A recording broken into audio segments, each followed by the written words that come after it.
Así que vamos a hablar ya mismo con Julia Pomares de CIPEC para que Julia nos cuente justamente cuáles son las elecciones que se vienen en la región y a qué tenemos que estar atentos. Julia, ¿qué tal? ¿Cómo te va? ¿Nos escuchás, Julia? ¿Bien? Sí, yo te escucho perfecto. Ahora sí, perfecto, ahí te escucho.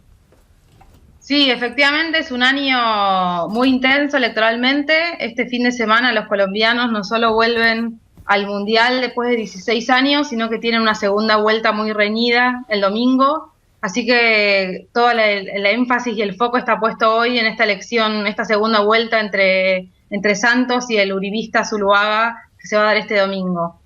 Bien, o sea, el domingo elecciones en Colombia, Juan Manuel Santos va por la reelección, ¿verdad? Exactamente, Santos perdió la primera vuelta, que fue el 25 de mayo, fue algo bastante extraño. En general, desde 1978 no hay ningún presidente que pierda un intento de reelección en América Latina, así que si llegara a perder este domingo va a tener ese triste cartel Sí. que llevar, pero bueno, las encuestas están muy reñidas. Él quedó a 5 puntos en la primera vuelta, en realidad se imaginaba, no se sabía quién iba a ganar, se pensaba que si ganaba Zuluaga era por muy poquitos votos y finalmente fueron casi 500.000 de votos la diferencia, así que ahora están todas las atenciones puestas en este domingo, en esta segunda vuelta. Bien, el candidato de la derecha es el candidato de Uribe, del expresidente Uribe.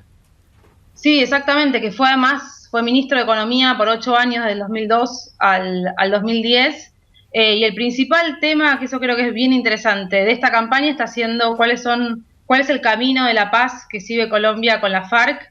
El presidente Santos hizo un gran cambio y un gran esfuerzo en los últimos años de generar un proceso de paz y de negociación con la FARC, del cual Uribe se ha opuesto muchísimo y su candidato Zuluaga está haciendo todo el énfasis de su campaña en estar en desacuerdo con cómo está llevando adelante el proceso de paz Santos.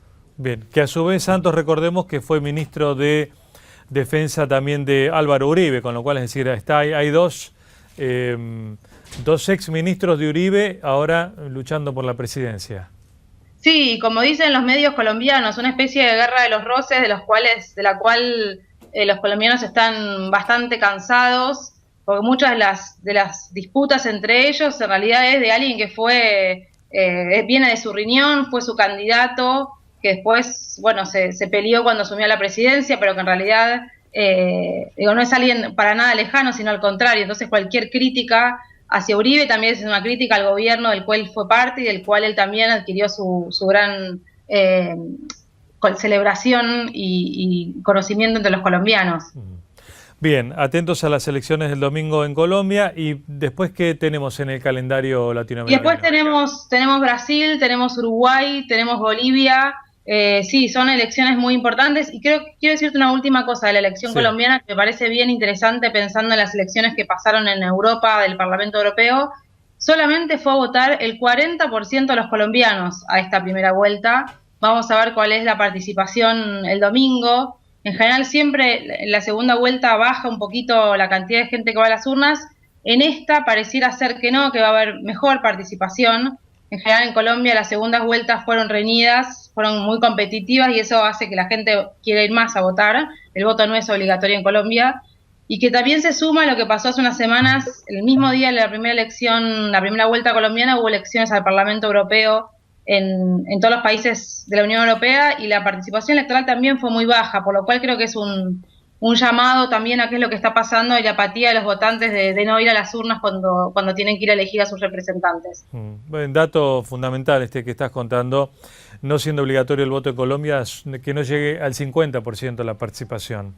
Después viene Panamá, no, después de Colombia tenemos Tenemos Uruguay. tenemos Brasil, tenemos Bolivia, tenemos Uruguay. Digo, varias elecciones muy importantes. Las elecciones de Brasil van a ser unas elecciones bien relevantes. Hay mucha discusión hoy y bueno, como lo estamos viendo alrededor del Mundial y muchas críticas a la presidenta. Hay una oposición que empieza a ser más interesante de lo que parecía hace unos meses. Y después tenemos la elección del 2 de noviembre en Estados Unidos, elección de medio término, pero muy importante también pensando en quiénes van a ser los candidatos a la presidencial dentro de 2 años. Bueno, ahí se perfila ya Hillary Clinton como la sucesora demócrata de Obama en las primarias, por supuesto, ¿no? Sí, claro, ahí se perfila Hillary, sería en caso que llegara a ser presidenta, la primera mujer en ser presidenta en Estados Unidos, lo cual para un país con tan poca participación de mujeres va a ser un cambio importante, así como fue también un cambio muy importante que Obama fuera el primer presidente negro de ese país. Pensemos que hoy en Estados Unidos solo el 20% de las mujeres, de las senadoras son mujeres, tienen una participación femenina mucho más baja que, por ejemplo, en nuestro país o en otros países de América Latina. Bien. ¿Y las elecciones de Uruguay? Y las elecciones de Uruguay, que tuvieron primarias hace poco, que también son las elecciones, me parece bien interesantes para seguir, y también hicieron pensando en cuáles van a ser nuestros temas de campaña y nuestros temas electorales, pensando en el 2015, mucho énfasis en estas primarias. La Argentina sigue mucho el tipo de primaria que tiene Uruguay, con una diferencia muy importante que se está volviendo muy interesante hoy en la discusión argentina, que es cómo se eligen los candidatos en la primaria. En Uruguay, al igual que en Estados Unidos, solo se elige al candidato a presidente y después se llega a un acuerdo para quién es el candidato a vicepresidente, y eso es un poquito lo que va a estar en discusión quizás este año, porque hay varios partidos que están pidiendo que el vicepresidente esté fuera de la fórmula, que fue lo que hizo la ciudad de Buenos Aires ahora cuando sacó su ley de primarias para el año que viene. Así que hay varios temas también de reformas electorales que me parece interesante que están ocurriendo en varios países de América Latina, que van a repercutir también en la discusión argentina y cuáles son los temas pendientes en nuestra agenda electoral de cara a las elecciones presidenciales de 2015. ¿Y por qué en estos países se saca al vicepresidente de la fórmula?